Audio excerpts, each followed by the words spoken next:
let's talk about the Zebra ZM400. First of all, you'll notice a small form factor with a metal box, so it's still available to survive in a rugged environment. The Z series of printers was a very unique approach by Zebra Technologies on the design of the printer. Instead of taking a previous version and adding the latest and greatest functionality, they told the engineers to start from the ground up from scratch with the printer with a functionality that had been requested for years and years. So they've made this a very simple to use. They've made some field installable interfaces and a printer that I like to say as a printer that a company can grow up with. So my example of that is the printer can be purchased without a rewinder, and as demand increases and quantity of labels increase, a rewinder can be added in the field. So first let's take a look at some of the functionality. There is a display to help the end users be able to manipulate through some of the settings on the printer itself, as well as pause, feed, and a very simple setup, very easy for the users to work with. You also see a window here, so it's very easy for an end user to realize whether we are running low on labels or running low or getting close to the end of our ribbon to try to plan your day or plan your production. Also in the back, there's a variety of communication interfaces.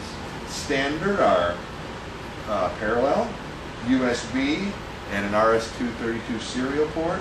There is also available an internal print server as well as a wireless PC card adapter as well. So there's a wide range of communication interfaces available. As you look on the inside of the printer, it was designed with the end user in mind. The way they've designed it is the operator really only touches anything with the color purple. So I'm not sure if you can see the color purple through this video. However, as you look at pieces such as right here, there's an area where it's an easy load for material. We'll be doing that here shortly. For ribbon, for taking that off, you'll see a purple handle here where that turns and it releases the rewound ribbon, as well as you'll notice this area here for your roll of labels to go with an easy sliding and be able to hold that firm. So let's actually do a demonstration for that. For ease of loading, you will notice on the template in the back arrows to point the end user how to get through. So we will be able to put this here. And as mentioned, you can slide this up to hold your labels firmly against the wall.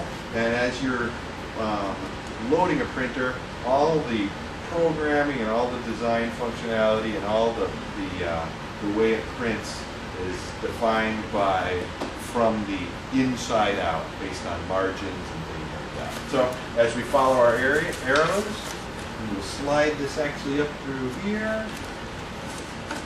And you'll notice it just falls directly right there. And that's it for loading labels. For loading ribbon, you'll notice the same type of arrow configuration for this. So you put the ribbon in here, and for a zebra, the coated side of the material is wound out. So we wind this back up in here. You'll notice the arrow goes right here. And that actually gets wound directly onto the spindle. And as you lock this in, we can actually tie it. And as you lock this in, we'll add a little material. It actually locks down, and that's actually how you do your loading of materials.